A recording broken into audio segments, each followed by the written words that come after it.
भक्ति का भी कोई विज्ञान होता है क्या? क्या आदमी विज्ञान के माध्यम से ईश्वर को प्राप्त कर सकता है?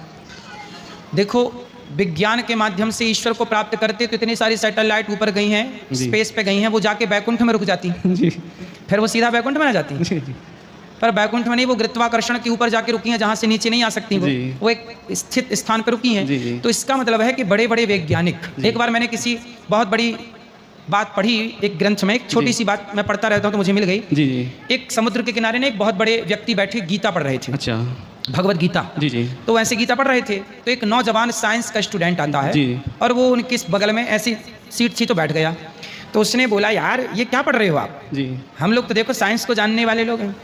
तो वो जो गीता पढ़ रहे थे वो थोड़ा सीनियर बुजुर्ग थे। अच्छा। उन्होंने पूछा, बेटा तुम कहाँ पढ़ते हो? जी। तो उसने बताया कि मैं फलाने कॉलेज में पढ़ता हूँ, फलाने मुझे प्रोफेसर पढ़ाते हैं। जी।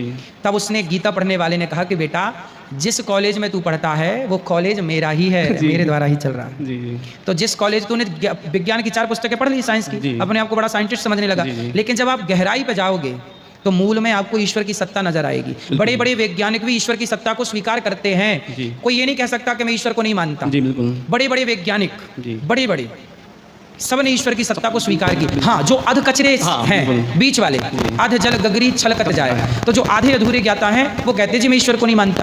तो भाई तुम इतने बड़े वैज्ञानिक हो गए कि तुम ईश्वर को नहीं मानोगे। उस परमात्मा की एनर्जी को तुम नकार रहे हो जिस परमात्मा ने तुम्हें पानी की बूंद से बना के तैयार कर दिया।